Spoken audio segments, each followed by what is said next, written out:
అందరికీ నమస్కారం. ఈరోజు కథ పంతం ప్రేమ పార్ట్ 33.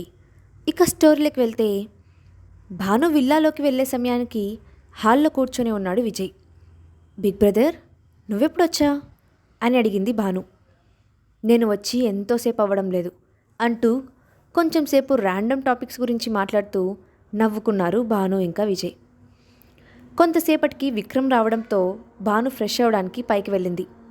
భాను అక్కడ లేదు అని నిర్ధారించుకున్న తర్వాత విక్రమ్ను తీసుకొని స్టడీ రూమ్లోకి వెళ్ళాడు విజయ్. విజయ్ హడావిడిగా విక్రమ్ను తీసుకువెళ్ళడం చూసిన భాను సైలెంట్గా రూమ్లోకి వెళ్ళిపోయింది. గంట తర్వాత రూమ్లోకి వచ్చిన విక్రమ్ ఫ్రెష్ అయ్యి వచ్చి ల్యాప్టాప్ ముందు పెట్టుకొని వర్క్ చేయడం మొదలుపెట్టాడు. విక్రమ్ చాలా డిస్టర్బ్గా కనిపించడంతో ఆ అమ్మాయి గురించి అడగాలని అనుకున్న భాను ఆ విషయాన్ని పక్కన పెట్టి విక్రమ్ను డిన్నర్ కోసం కిందకు తీసుకొని వెళ్ళింది. 4 రోజుల తర్వాత బొంబాయి ధర్మా మెన్షన్లో సాయంత్రం అవుతుండగా మెన్షన్లోకి వేగంగా వచ్చి ఆగింది ఒక బ్లాక్ రేంజ్ రోవర్. అందులో నుండి కిందకు దిగిన మాహిర్కు ఎదురుగా వెళ్ళాడు ద్వాపర్. టెర్రస్కి రా అని చెప్పి లైబ్రరీలో ఉన్న ధర్మేంద్ర దగ్గరకు వెళ్ళాడు మాహిర్. చిరాగ్గా లోపలికి వచ్చిన మాహిర్ బాబా కాళ్ళను తాకి వెళ్ళి ఎదురుగా ఉన్న చైర్లో కూర్చున్నాడు. మాహిర్ ముఖంలో కనిపిస్తున్న కోపం విసుగును చూసి క్యా హువా అని అడిగాడు ధర్మేంద్ర. మాహిర్ తన బాబా వైపు కాస్త విసుగ్గా చూస్తూ తను తీసుకువచ్చిన ఎన్వలప్ నుండి ఫొటోస్ తీసి ధర్మేంద్ర ముందు పెట్టాడు మాహిర్. ये देखो बाबा, आपको कहा था ना उस विक्रम के साथ गुड़ी कुछ नहीं रहेगी, पर अब मेरी बात सुनी नहीं, पर अब उस विक्रम किसी और के साथ नहीं, गुड़ी को उस विक्रम के साथ रहने की कोई ज़रूरत नहीं, मैं अभी అని అంటున్న మాహిర్తో, एक मिनट, तुम कुछ भी फैसला लेने की पहले ये देखो అంటూ ల్యాప్టాప్ను మాహిర్ వైపుకు తిప్పాడు ధర్మేంద్ర. ఆ ల్యాప్టాప్లో ప్లే అవుతున్న వీడియోని చూసిన మాహిర్లో నెమ్మదిగా కోపం తగ్గిపోయింది. తన ఎదురుగా ఉన్న ఫొటోస్ని చూస్తూ, మతలబ్ కిసినే కావాలనే విక్రమ్ను గుడిని విడగొట్టాలని ఇదంతా చేస్తున్నారు అని అన్నాడు మాహిర్. ఆవేశం కాదు, ఆలోచన ఉండాలి అని అన్న తన తండ్రి వైపు చూసి, మేరీ గల్తీయే బాబా, విషయం గుడి సంబంధించిందయ్యేసరికి ఐ లాస్ మై టెంపర్, ఇంకా ఎప్పుడు ఇలా వచ్చిన వాటిని ఎంక్వైరీ చేయకుండా నమ్మను అని చెప్పి అక్క నుండి వెళ్ళిపోయాడు మాహిర్. టెర్రస్పై మాహిర్ కోసం ఎదురు చూస్తున్నాడు ద్వాపర్. అక్కడికి వచ్చిన మాహిర్ ద్వాపర్ని చూస్తూ, ఏం తెలిసింది అని అన్నాడు. ఒక ఫైల్ను కొన్ని డాక్యుమెంట్స్ను మాహిర్కు ఇచ్చి చెప్పడం మొదలుపెట్టాడు ద్వాపర్. సార్, పాత మేనేజర్ రాధాకృష్ణ అక్కడ జాబ్ మానేసిన తర్వాత 6 నెలలకి ఒక యాక్సిడెంట్లో ఆయన చనిపోయారు. కానీ చనిపోవడానికి ముందు రాధాకృష్ణ గారు ఒక లెటర్ను వాటితో పాటు కొన్ని ఫైల్స్ అండ్ డాక్యుమెంట్స్ను అబ్రాడ్లో జాబ్ చేస్తున్న అతని కొడుక్కి పంపించారు. ఆ లెటర్లో వైష్ణవనాథ్ లేదా దేవిక అనుపమల్లో ఎవరైనా తనను కాంటాక్ట్ చేస్తే తన దగ్గర ఉన్న ఫైల్స్ అండ్ డాక్యుమెంట్స్ను వాళ్ళకి ఇవ్వమని చెప్పారట. అంతేకాదు, అనుపమను విశ్వనాథ్ తన వారసురాలుగా ప్రకటించిన 2 నెలల తర్వాత మార్కెట్ నుండి కేఫ్కి వస్తున్న దేవికను ఒక ట్రక్ ఢీ కొట్టడంతో దేవిక గారి తలకు బలమైన గాయాలు అయ్యాయి. అక్కడ ఉన్నవారు దేవిక గారిని హాస్పిటల్కి తీసుకొని వెళ్ళారు. ఆమెకు జరిగిన ఆపరేషన్ సక్సెస్ అయింది. కానీ ఐసీయూకి షిఫ్ట్ చేసిన గంట లోపలే దేవిక గారు చనిపోయారు. అది ఎలా జరిగింది అనేది ఆ డాక్టర్కి కూడా అర్థం కాలేదని చెప్పింది ఆవిడ. అప్పటికే అక్కడికి చేరుకున్న విశ్వనాథ్ మాహిత కలిసి కనీసం పోస్ట్ మార్టం కూడా చేయనివ్వకుండా బాడీని అనుపమ మేడం పిన్నికి అప్పగించేలా చేశారు. అనుపమ గారు వచ్చే సమయానికి దహన సంస్కారాలకు ఏర్పాట్లు చేసేశారు. కానీ మేడంకు దేవిక గారు యాక్సిడెంట్లో స్పాట్లో చనిపోయినట్టుగా మాత్రమే చెప్పారు అని అన్నాడు ద్వాపర్. ద్వాపర్ చెప్పింది విన్న మాహిర్ ముఖం కోపంతో ఎర్రబడింది. ముఖ్య విషయం ఏమిటంటే, దేవిక గారి యాక్సిడెంట్ డీటెయిల్స్ చూసిన తర్వాత నాకు అనుమానం వచ్చి యాక్సిడెంట్ కేస్ రికార్డ్స్ని చెక్ చేశాను. అప్పుడే అసలు విషయం తెలిసింది అంటూ చెప్పడం కంటిన్యూ చేశాడు ద్వాపర్. రాధాకృష్ణ చనిపోయినప్పటికీ యాక్సిడెంట్ కేస్ డీటెయిల్స్ని కూడా చెక్ చేయగా 20 years బ్యాక్ రాధాకృష్ణ, అలాగే ఫ్యూ ఇయర్స్ బ్యాక్ దేవిక గారు చనిపోయినప్పుడు ట్రక్ డ్రైవ్ చేసింది ఒకరే అని తెలిసింది. అతని పేరు వీరేంద్ర, వీరు అని పిలిచేవారని తెలిసింది. ప్రెజెంట్ ఆ వీరు గురించి ఎక్కడా ఏ విధమైన సమాచారం తెలియలేదు అని చెప్పాడు ద్వాపర్. అంతా విన్న మాహిర్ కొంచెం సేపు ఆలోచించి ద్వాపర్కు ఏం చేయాలో చెప్పాడు. దాంతో ద్వాపర్ అక్కడి నుండి వెళ్ళిపోయాడు. విక్రమ్ విల్లాలో బాల్కనీలో కూర్చొని ఆకాశం వైపు చూస్తూ ఉంది భాను. వెనుక ఎవరో నిలబడి ఉన్నట్టుగా అనిపించడంతో వెనక్కు తిరిగి చూసింది భాను. విక్రమ్ తన వైపే వస్తూ కనిపించడంతో మళ్ళీ ఆకాశం వైపు దృష్టి సారించింది భాను. అక్కడ ఉన్న చైర్లో కూర్చున్న విక్రమ్ భానుని లాగి తన ఒడిలో కూర్చోబెట్టుకున్నాడు. భాను పైకి లేవబోతే ప్లీజ్ డోంట్ మూవ్ అని అన్నాడు విక్రమ్. దాంతో కదలకుండా అలాగే కూర్చొని ఉంది భాను. భాను నడుం చుట్టూ చేయి వేసి పట్టుకొని భానుని టైట్గా హక్ చేసుకున్నాడు విక్రమ్. కొన్ని రోజులుగా విక్రమ్ డల్గా ఉండడంతో భాను విక్రమ్ను డిస్టర్బ్ చేయాలని అనుకోలేదు.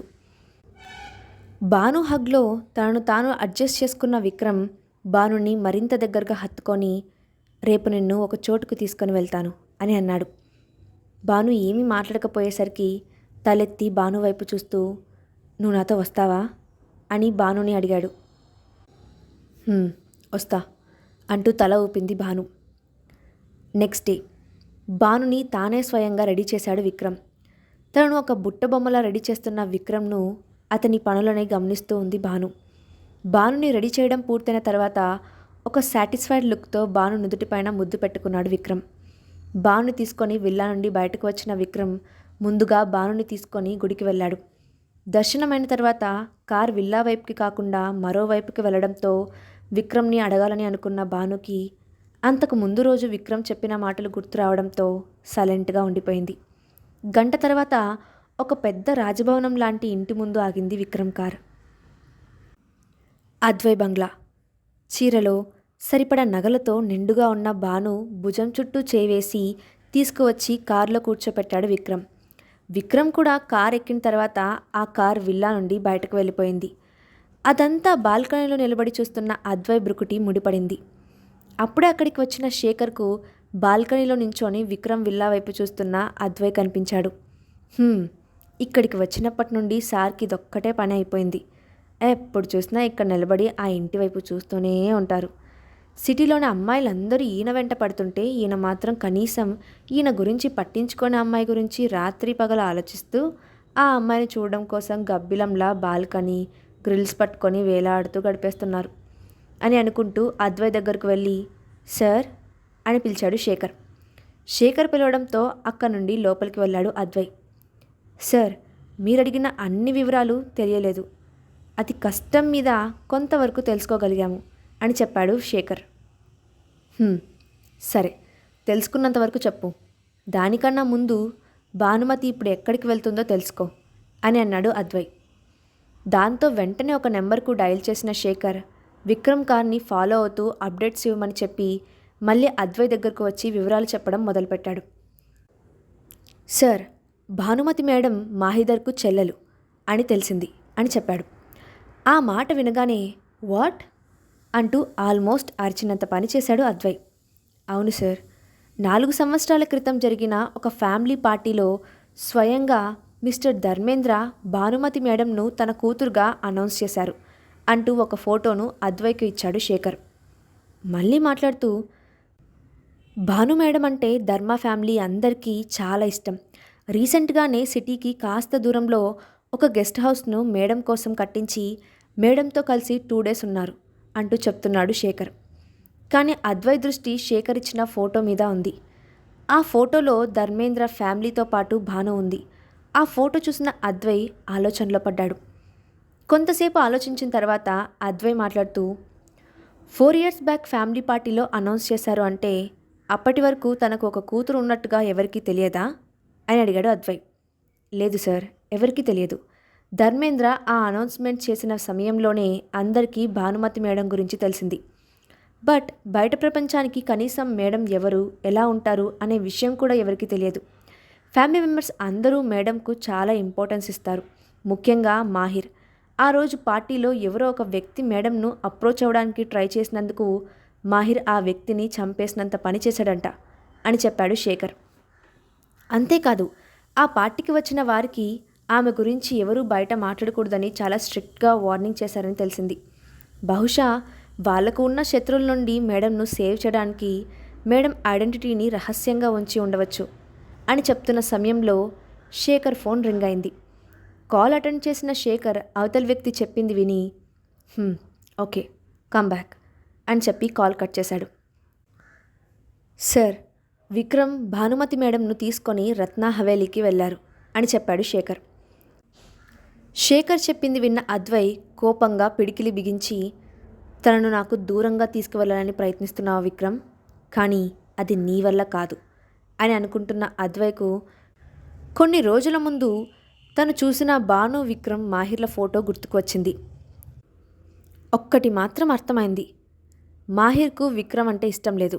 ఆ ఒక్క విషయం చాలు. విక్రమ్, నువ్వు నా నుండి నా సంతోషాలు అన్నీ దూరం చేసి నువ్వు మాత్రం హ్యాపీగా నీ లైఫ్ని లీడ్ చేస్తున్నావు. Now it's your time to pay back what you owe me అని అనుకుంటూ ఒక ఈవిల్ స్మైల్తో శేఖర్ వైపు తిరిగి, అన్ని ఏర్పాట్లు పూర్తయ్యాయా అని అడిగాడు అద్వై. భాను విక్రమ్ల కార్ ఒక రాజభవనం లాంటి ఇంటి ముందు ఆగింది.